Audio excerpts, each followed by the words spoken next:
지난주에 이어서 사사기를 같이 보도록 하겠습니다. 사사기 4장 6절부터 9절까지 말씀이고요. 우리 중간중간에 같이 읽을 테니까 일단 펼쳐만 놓으십시오.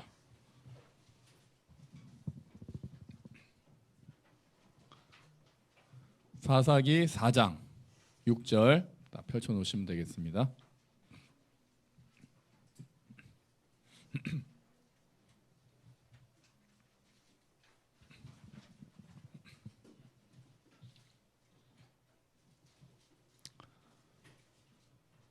구약 365페이지에 있습니다. 다 찾으셨죠? 할렐루야.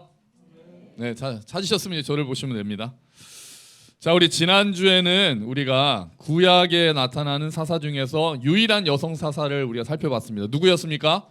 드보라였죠. 그래서 하나님께서 전쟁을 이끄는 장수와 같은 사사가 필요할 것 같은 그때 말씀을 전하는 여성 사사 드보라를 준비하셔서 우리는 급한 문제를 해결하기 위한 무언가를 요구하고 그렇게 간구할 때 하나님께서 말씀을 보내셔서 한약과 같다고 말씀드렸잖아요. 말씀을 보내셔서 우리의 내면을 바꾸시고 하나님의 말씀에 합당한, 복음에 합당한 사람으로 가는 근본적인 치유를 하시는 것이 하나님의 방법이다. 우리가 그렇게 말씀드렸어요. 그래서 하나님의 말씀을 통해서 내가 나의 내면을 바르게 세우는 것이 훨씬 더 중요하고 근본적인 방법이라고 말씀을 드렸습니다. 자, 그렇게 말씀으로 이스라엘이 세워진 다음에는 이제 전쟁도 하긴 해야 됩니다. 네, 전쟁을 하기 위해서 드보라가 이제 직접 나서지는 않고요. 다른 사람을 세우도록 합니다. 그 장군을 세우는데 그 장군의 이름이 오늘 설교에 나온 뭐냐면은 바락입니다. 바락의 뜻이 뭐냐면 이겁니다.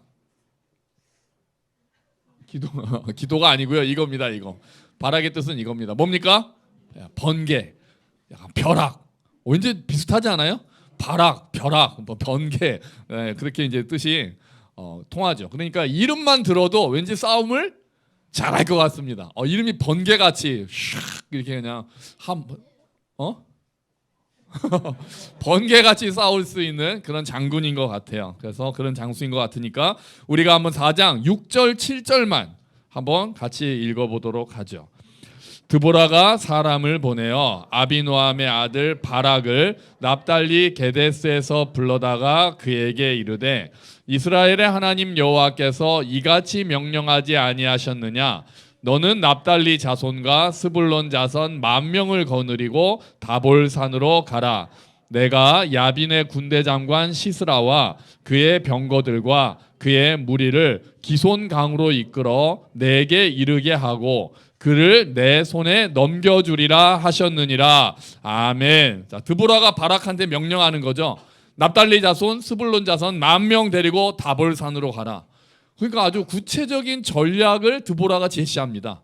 하나님을 통해서 너가 알아서 싸워라. 내가 다 일임할 테니까 알아서 싸워라. 이렇게 얘기하지 않고 딱 어디서 군사를 뽑아서 어디로 가라는 전쟁 그 진을 쳐야 되는 곳까지 알려주는 거죠. 그렇게 명령만 한 것이 아니라 약속까지 하십니다. 내가 시스라를 너에게 넘겨주어서 기손강으로 이끌어서 그들을 다 멸하게 하겠다. 그들을 다 너의 손에 넘겨주겠다. 하나님께서 그런 약속까지 주시는 거예요. 와우! 너무 좋죠? 하나님께서 승리를 아예 그냥 약속을 해주셨어요. 야, 너는 군사 데리고 어디로 가? 그리고 열심히 싸워? 이렇게 말씀하신 게 아니라 군사 데리고 어디로 가? 그러면 내가 시스라랑 군대를 기손강 쪽으로 다 이끌어서 너한테 이르게 하고 네 손에 넘겨줄게. 넘겨준다는 게 뭐예요? 전쟁에 이기게 하겠다는 거잖아요. 여러분이 만약에 이제 바락이라고 생각해 보세요. 자, 내가 바락이다 생각하시고 제가 하나님의 말씀을 받아서 바로 이렇게 전달했다고 생각합시다. 여러분이 바락이라고 생각하면은 지금 어떤 마음이 드실까요? 이 이야기를 들으면 어떤 마음이 드시겠어요? 생각해 보세요. 이럴 때 한번 생각해 보세요. 내가 바락이고 전투를 해야 되는데 하나님이 군사를 이끌고 어디로 가라? 그러면 시스라를 내가 어디로 보내가지고 네 손에 넘겨주겠다. 이런 말씀을 들었다면 여러분의 마음은 어떻겠습니까? 진짜? 믿음이 굉장히 적군요. 자, 하나님 이렇게 말씀하신다 그러면은 기분이 승리가 확실하잖아요. 하나님이 넘겨주겠다라고 약속을 하셨으니까 그냥 열심히 싸우라가 아니라 내가 넘겨줄게. 너는 군사 데리고 어디로 가?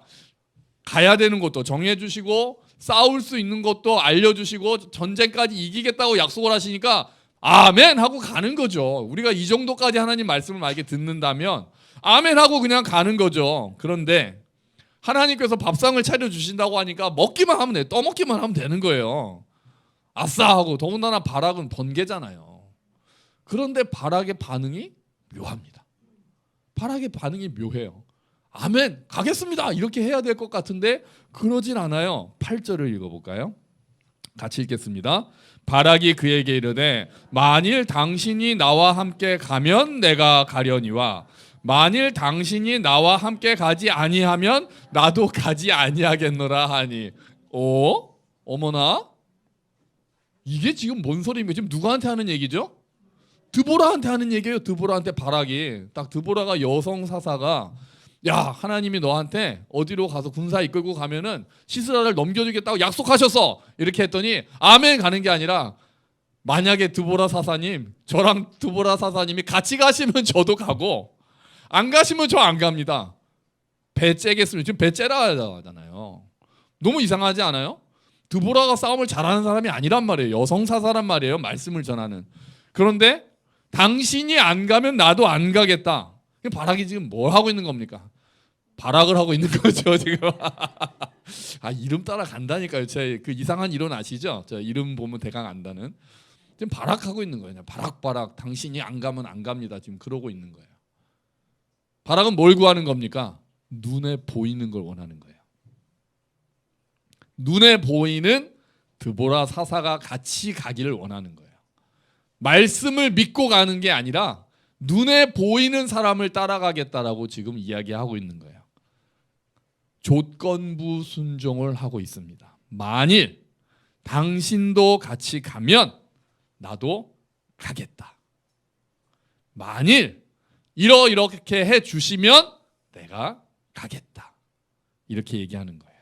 이런 거를 조건부 순종이라고 합니다. 어떤 조건을 들어주시면 그렇게 순종하겠다라고 이야기하는 거죠. 사실 우리도 이렇게 할 때 많지 않아요? 주께서 내 병을 고쳐주시면 이렇게 하겠습니다.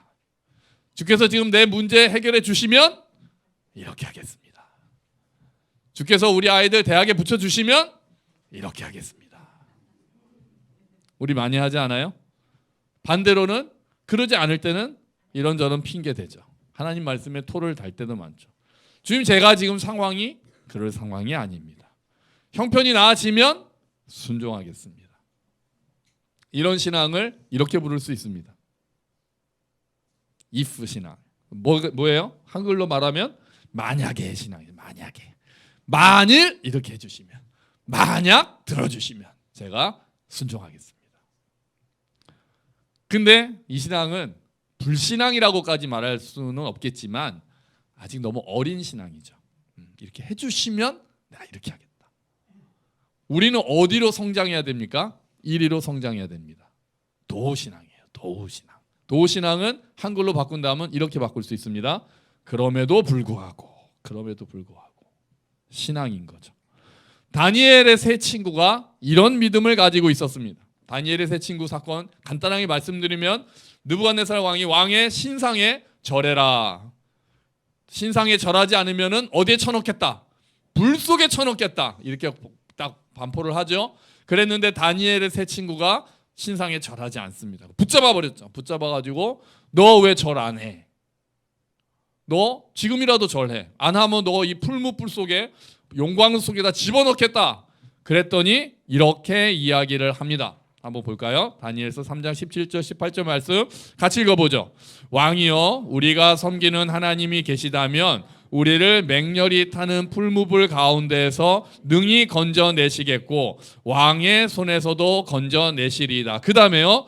그렇게 하지 아니하실지라도 왕이여 우리가 왕의 신들을 섬기지도 아니하고 왕이 세우신 금 신상에게 절하지도 아니할 줄을 아옵소서. 아멘. 뭐라고 되어 있어요? 그렇게 하지 아니하실지라도. 개역에는 그리 아니하실지라도라고 나왔죠. 그렇게 하지 않으셔도 하나님께만 순종하겠습니다. 이렇게 해주시면 이렇게 하겠습니다가 아니라 주님 그렇게 하지 않으셔도 저는 하나님만 경배하고 하나님만 따르겠다라고 믿음을 보여주는 겁니다. 그럼에도 불구하고 신앙은 어떤 조건이 충족될 때만 순종하는 것이 아닙니다. 어떤 상황이 내게 잘 풀리고 있을 때만 순종하는 것이 아닙니다. 말씀의 상황과 관계없이 내 감정과도 관계없이 내가 기분이 좋을 때 나쁠 때에 따라서 순종이 변하는 것이 아니라 내가 지금 그럴 형편이 아니고 그럴 마음이 아니더라 할지라도 그럼에도 불구하고 뜻을 정하고 하는 신앙이 하는 순종이 그럼에도 불구하고 신앙입니다. 이런 믿음을 우리가 어떻게 가질 수 있을까요? 상황이 좋을 때 지금 작은 일부터 순종하는 훈련을 해야 합니다. 지금 그러지 않고 위기가 왔을 때 순종할 수 없습니다. 상황이 더 어려워질 때 순종할 수가 없어요. 그러니까 순종은 뒤로 미루면 점점 더 하기 힘든 게 순종인 거예요.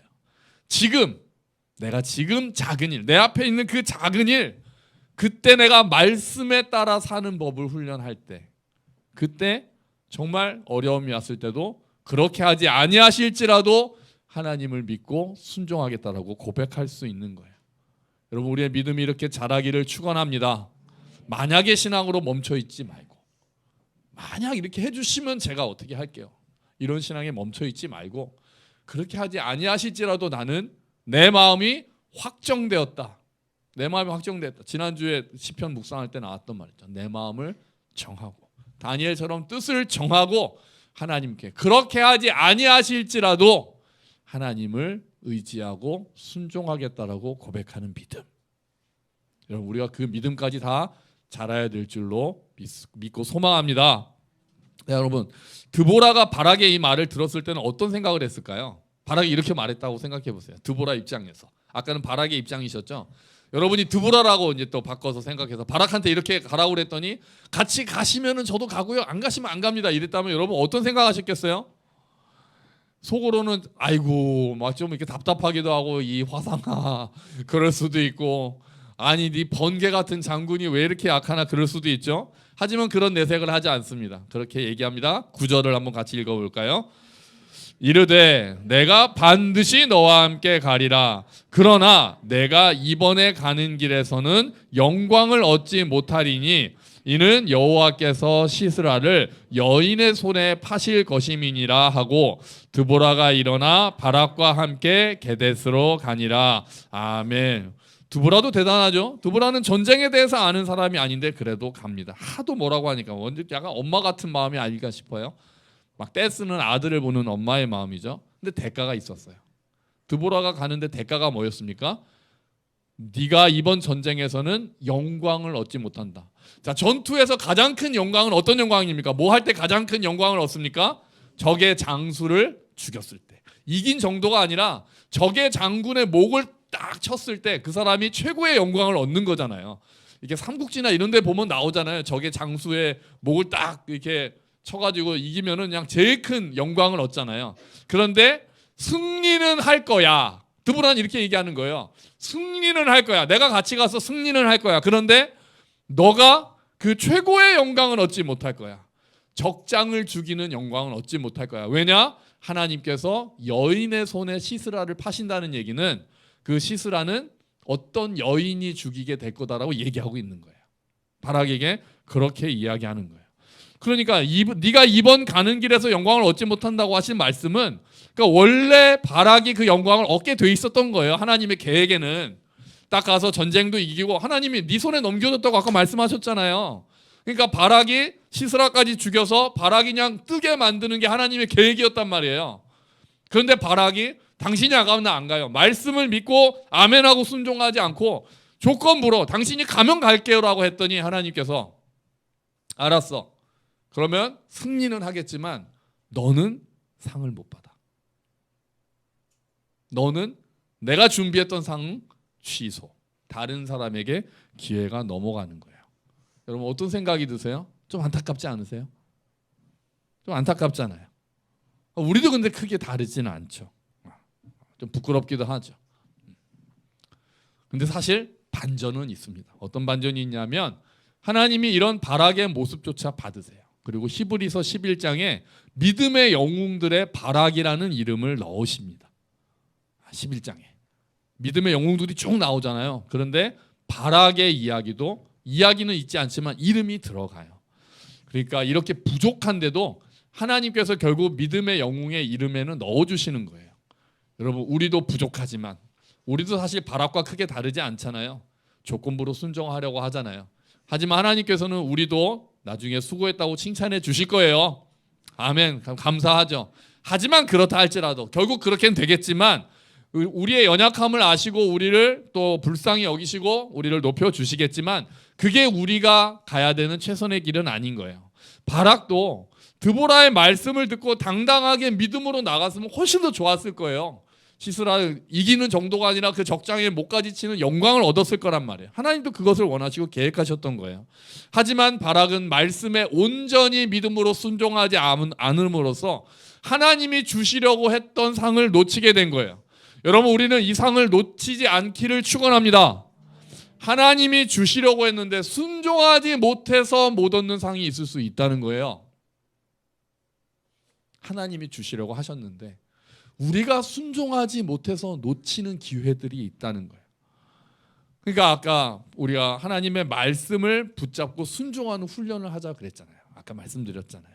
일상에서 작은 순종의 훈련들을 통해서 하나님의 말씀이 정말 진리라는 것을 우리가 몸으로 경험하고 그 말씀이 살리는 것을 경험하고 그렇게 훈련이 쌓였을 때 정말 필요한 때, 정말 믿음이 필요한 때 그때 우리가 믿음으로 순종할 수 있게 되고 그때 하나님께서 우리에게 준비해 주신 상, 우리에게 계획해 놓으신 상을 우리가 얻게 되는 거예요. 여러분, 우리가 믿음의 순종의 훈련을 통해서 하나님께서 우리에게 주시려고 하시는 상을 하나도 놓치지 않고 여러분이 다 받게 되기를 축원합니다. 아멘. 아멘. 주께서 주시려는 상 위에서 보시고 얼마나 안타까우시겠어요. 내가 상 주려고 준비했었는데 저걸 못 찾아 먹네. 주신 건데 저걸 못 떠먹네. 밥상을 차려줬는데 걷어차고 있네. 그럼 얼마나 안타깝겠어요. 자, 그리고 전쟁이 일어납니다. 아까 계획대로 이스라엘 군 10,000명 다볼산으로 모이고요. 그 소식을 들은 시스라가 어떻게 하냐면은 철병거를 데리고 갑니다. 자, 철병거를 데리고 가게 되는데요. 자, 우리 한번 볼까요? 13절을 한번 볼까요? 13절. 자, 4장 13절 말씀인데요. 한번 읽어봅시다. 시스라가 모든 병거 곧 철병거 900대와 자기와 함께 있는 모든 백성을 하루셋 학고임에서부터 기손강으로 모은지라. 아멘. 병거가 이렇게 생긴 겁니다. 이렇게 생긴 게 병거예요. 그러니까 말이 이끄는. 그러니까 그 당시 지금으로 보면 약간 뭐 같은 거냐면은 탱크 같은 거예요. 그러니까 이게 900대가 있는 거예요. 어마어마하죠. 그런데 지금 시스라가 그 자기네 군대를 어디로 모았습니까? 13절 마지막에 보니까 어디로 모았습니까? 기손강으로 모았어요. 왜 기손강으로 모았냐면 이때 비가 오지 않는 건기에는 강 유역이 평야기 때문에 산에서는 이게 힘을 못 쓰잖아요, 병거가. 그러니까 시스라가 작전을 짠 거예요. 자, 우리가 병거가 많으니까 저 산에 우리가 산으로 올라가지 말고 쟤네들 일로 이끌어내 가지고 평야에서 싸워야 우리가 이 병거 전차를 충분히 쓸 수 있겠다. 아주 계획을 잘 짠 거죠. 당시 최고의 장군이었을 거 아니에요. 근데 여러분, 아까 기손강 어디서 들어보지 않으셨어요? 아까 읽었던 기억 나지 않으십니까? 7절 다시 읽어볼게요. 7절 같이 읽어봅시다. 내가 야빈의 군대 장관 시스라와 그의 병거들과 그의 무리를 기손강으로 이끌어 내게 이르게 하고 그를 내 손에 넘겨주리라 하셨느니라. 아멘. 전쟁이 시작하기도 전에 알고 계셨어요. 하나님이 이끌어 놓으시겠다라고 미리 말씀하셨어요. 그러니까 시스라는 13절에서 시스라는 자기가 계획할 때 가장 싸우기 좋은 곳을 기손강으로 잡았어요. 그리고 자기의 전략에 따라서 기손강에 모으게 했는데 알고 보니 그게 하나님의 섭리 안에 있었던 거예요. 하나님께서 미리 야, 너네 다볼산에 가 있어. 내가 그 병거를 기손강으로 이끌어 버릴게. 그렇게 말씀하셨다는 거예요. 그러니까 시스라는 자기의 계획대로 움직였지만 그 또한 하나님의 계획 안에 있었던 거예요. 하나님 어디에 있는 겁니까? 지금 손바닥에 있는 거예요. 아무리 날고 긴다고 해도 다 하나님의 계획 안에 들어있던 거예요. 여러분, 세상이 아무리 힘이 세 보이고 아무리 복잡해 보이고 아무리 지혜로워 보인다 하더라도 하나님 손바닥 위에 있습니다. 하나님께서 다스리고 계세요. 이 땅의 정치, 경제, 역사 모든 것이 하나님의 섭리 안에서 흘러가는 줄 믿습니다. 여러분, 그 사실을 믿고 담대하게 사시기를 축원합니다. 하나님의 손바닥에 있구나. 두려워하지 말고 막 경제가 어떻고 막 세상이 어떻고 전쟁이 어떻고 우리가 두려워하는 것이 아니라 그 모든 것도 하나님의 섭리 안에서 하나님의 손바닥 위에서 움직인다는 것을 믿고 두려워하지 않는 거예요. 담대하게 들어가는 거예요. 그래서 우리한테 필요한 거는 담대한 순종인 거예요. 자꾸 겁먹고 뒤로 물러가는 것이 아니라 이 또한 하나님의 계획 안에 이미 있다는 것을 알고, 우리가 금요일에 요나단 봤잖아요. 블레셋 공격하는 요나단처럼 믿음의 담대한 순종을 우리가 해야 되는 거죠. 자, 전쟁이 일어납니다. 그런데 어떻게 승리하는 줄 아세요? 4장에는 나타나지 않는데 5장에 그 힌트가 있습니다. 앞에 보시면은 5장 21절이 있습니다. 같이 읽어볼까요? 기손강이 시스라의 군대를 쓸어버렸다네. 옛적부터 흐르던 강 저 기손강이 내 영혼아 내가 힘있는 자를 밟았도다. 아멘. 전쟁이 끝난 다음에 드보라가 부른 찬양이었거든요. 그러니까 어떻게 이긴 것 같으세요? 기손강으로 모아놓고 하나님이 폭우를 내리신 거예요. 하나님이. 그러니까 병거가 진흙에 빠져가지고 움직이지도 못하고 군사들이 옛날에 우리나라 막 살수대첩 그런 거, 을지문덕 장군 살수대첩처럼 갑자기 폭우, 건기였을 텐데 폭우가 내리면서 하나님께서 1차적으로 강으로 쓸어버리시는 걸 보고 이스라엘 군사들이 다볼산에서 내려와서 그들을 완전히 소탕하는 장면이었던 거예요. 여러분, 시스라는 나중에 병거도 버리고 혼자 도망갑니다. 이스라엘이 승리했습니다. 아멘. 하나님께서 승리하게 하셨습니다. 그래서 하나님께서 이렇게 말씀하세요. 14절은 우리가 같이 읽어봐야 되겠어요. 14절이요. 바락에게 드보라가 하는 말인데 우리에게 하는 말이라고 생각하고 한번 크게 읽어봅시다. 같이 읽어봅시다. 드보라가 바락에게 이르되 일어나라. 이는 여호와께서 시스라를 내 손에 넘겨주신 날이라. 여호와께서 너의 앞서 나가지 아니하시느냐 하는지라. 아멘. 일어나라. 하나님께서 오늘 우리에게 하시는 말씀이에요. 일어나라. 두려워하고 뒤로 도망가고 물러가고 쭈그려 있지 말고 일어나라 말씀하시는 거예요. 하나님이 너의 앞에서 가신다. 할렐루야. 하나님이 너의 앞에서 가신다. 우리 앞에서 하나님이 가고 계시다는 거예요. 이미 전쟁을 하고 계시다는 거예요. 우리가 해야 되는 것은 그 승리하신 하나님을 따라가면서 승리를 맛보는 거인 거예요. 우리 고3 학생들, 하나님께서 여러분 앞에서 가시는 줄로 믿습니다. 승환이 아멘. 아멘. 크게 하지. 현우 아멘. 주원이 아멘. 여러분 우리 다 같이 아멘. 아멘. 하나님이 우리 앞에서 가신다는 거예요. 이 말씀이 우리 안에 받게 돼요. 일어나라. 여호와께서 너의 앞에서 가신다. 예수님께서도 제자들에게 뭐라고 말씀하셨어요? 부활하신 다음에 담대하라. 내가 세상을 이겼노라. 그렇게 말씀하셨거든요. 성경에 나오는 수많은 말이 두려워하지 말라, 담대하라. 요즘 말로 하면 쫄지 마, 쫄지 마 이렇게 되는 거예요. 여러분 그리스도인들은 쫄면 안 돼요. 담대해야 됩니다. 하나님이 계시잖아요. 하나님이 계획하고 계시는데 담대해야 된다는 거예요. 어제 이철호 선교사님하고 식사를 했어요. 말레이시아에 계신 선교사님, 우리 다음 달에 오실 텐데 그렇게 말씀하신다는 거예요. 원주민 사역을 하는데 지금 막 그 정부에서 이슬람 국가이기 때문에 탄압을 해서 좀 이렇게 사역이 움츠러들었는데 원주민 성도죠. 원주민들은 굉장히 좀 소극적이랍니다. 이렇게 성격 자체가 늘 눌려 있어서 이렇게 막 소리도 작고 그냥 항상 기죽어 있대요. 그런데 가끔 안 그런 사람이 있나 보죠. 갑자기 그 선교사님한테 왜 선교사님 요즘 이렇게 위축돼 계시냐고. 하나님이 무섭습니까? 정부가 무섭습니까? 그러더래요. 그래서 한 대 띵 맞으셨다고 주의 음성으로 들리신 거죠. 일어나라. 여러분 오늘 이 말씀이 우리에게 주신 하나님의 말씀으로 여러분이 담대하게 살아가시기를 축원합니다. 자, 그러면 바락이 받지 못했던 상을 받은 사람이 이제 등장해야 되죠. 9절에서 여인이라고 생각하니까 처음엔 드보라인가? 이렇게 생각할 수 있는데 그러지 않아요. 완전히 새로운 인물이 등장합니다. 17절 말씀이요. 한번 같이 읽어보죠. 시스라가 걸어서 도망하여 겐 사람 헤벨의 아내 야엘의 장막에 이르렀으니 이는 하솔 왕 야빈과 겐 사람 헤벨의 집 사이에는 화평이 있음이라. 아멘. 자, 야엘이라는 여인이 등장하는데요. 여기서 겐 사람이라는 것은 모세의 장인의 족속입니다. 그리고 이스라엘하고는 원래 잘 지내던 족속이에요. 그런데 묘하게 그 자손인 헤벨이라는 사람은 가나안 왕 야빈하고 동맹을 맺고 있었던 거예요. 묘하게. 원래는 이스라엘 백성하고 화평하게 지내던 백성인데 어느 사이에 요 집안만큼은 가나안 그 야빈하고 화평을 맺고 있었던 거예요.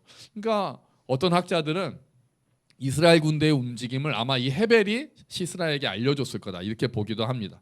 자, 시스라가 병거도 버리고 막 도망가다가 보니 헤벨의 집 그 장막에 이르렀습니다. 원래 평소에 동맹을 맺었던 곳이니까 이제 안심이 됐죠. 아, 여기서 내가 좀 쉬어갈 수 있겠다.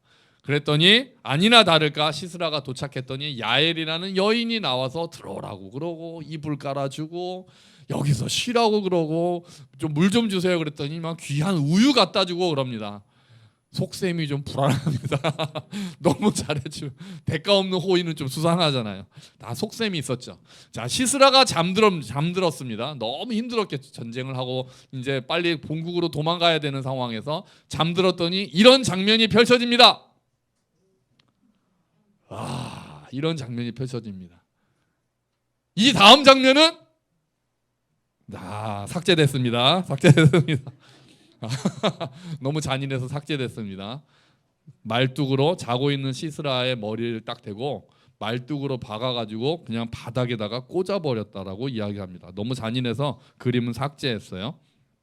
그리고 바락이 옵니다. 바락이 그 적장을 잡아야 되니까 바락이 막 쫓아오다가 야엘의 장막에 이르렀더니 야엘이 나와서 안에 시스라가 있다. 그 바락이 들어가 보니까 땅바닥에 머리에 그 말뚝이 꽂힌 채로 죽어 있는 거죠.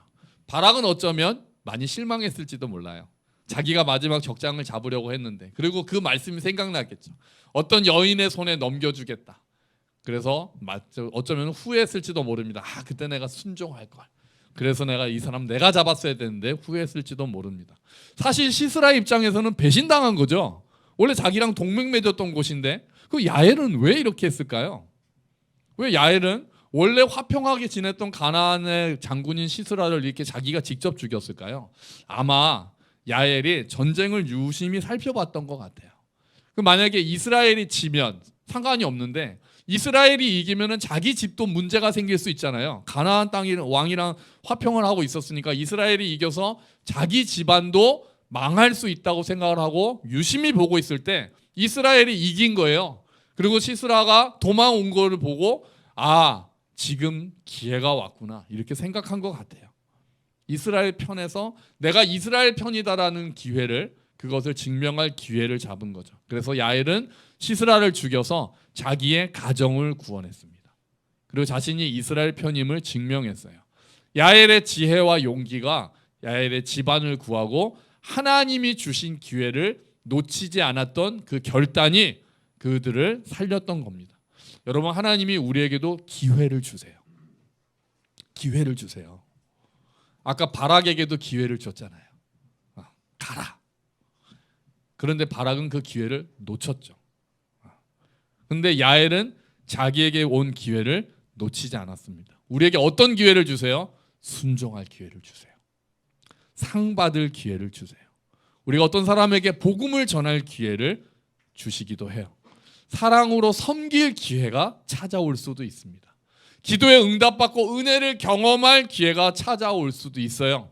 여러분, 우리가 깨어서 그런 기회가 찾아왔을 때 놓치지 않아야 합니다. 왜 우리가 놓칩니까? 게을러서 놓칠 때가 있어요. 무지해서 놓칠 때가 있어요. 관심이 없어서 놓칠 때가 있어요.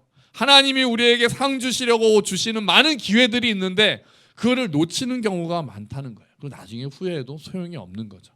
그래서 우리가 깨어 있어야 되고 하나님이 지금 나에게 기회를 주시는 게 아닌가. 우리가 그 생각을 해야 되는 거예요. 지금 내게 순종할 기회를 주시는구나, 내게 상 받을 기회를 주시는구나, 그런 생각을 하고 우리에게 오는 일들을 잘 돌아봐야 되는 거예요. 내게 은혜를 베푸시려고 주시는 기회를 놓치지 않는 저와 여러분이 되시기를 축원합니다. 용감한 용사였던 바락은 드보라로부터 약속을 받고도 머뭇거리다가 전쟁에서 영광을 받을 기회를 놓쳤습니다. 하지만 이름 없는 이방 여인에 불과했던 야엘은 드보라를 만나지도 않았는데 우연히 찾아온 기회를 적극적으로 잡아서 적장을 죽이는 영광을 얻었고 가정을 구하고 성경에 기록되는 영광을 누리게 되었습니다. 여러분, 하나님이 우리 앞에서 나가십니다. 아멘. 일어나서 그 하나님을 따르면서 순종할 기회, 사랑할 기회, 섬길 기회, 은혜 받을 기회가 올 때마다 그 기회를 붙잡고 하나님이 주시는 그 상을 놓치지 않게 되기를 주의 이름으로 축원합니다. 아멘. 같이 기도하죠. 주님, 주께서 주시는 기회 놓치지 않겠습니다. 여호와께서 우리에 앞서 가신다는 것을 믿습니다. 일어서겠습니다. 같이 기도합시다.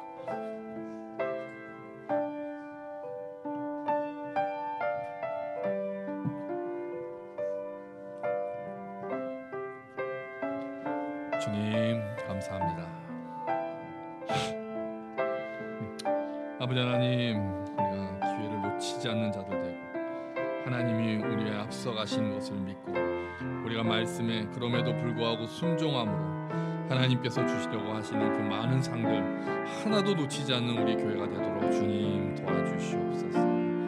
주님, 우리가 주께서 우리에게 주시는 것들 깨어서 보게 하시고 우리가 게을러서 놓치지 않고 무관심해서 놓치지 않고 무지해서 놓치지 않고 하나님 그 말씀에 순종하는 기회를 잘 활용하고 아버지 앞에 순종함으로 원합니다. 주님 도와주시옵소서. 오 아버지, 은혜를 베풀어 주시옵소서. 감사합니다. 주님 감사합니다. 아버지. 아멘 아멘. 주님 감사합니다. 아멘.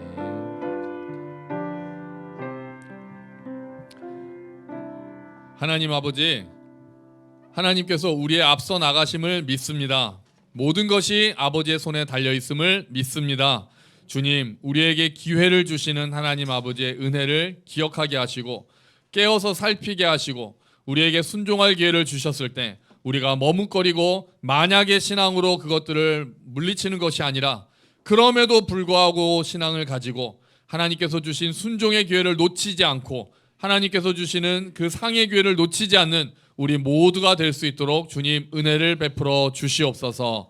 감사합니다. 주님, 이 모든 말씀 예수 그리스도의 이름으로 기도합니다. 아멘. 다 함께 자리에서 일어서셔서 주기도문 찬양하시면서 봉헌하시겠습니다.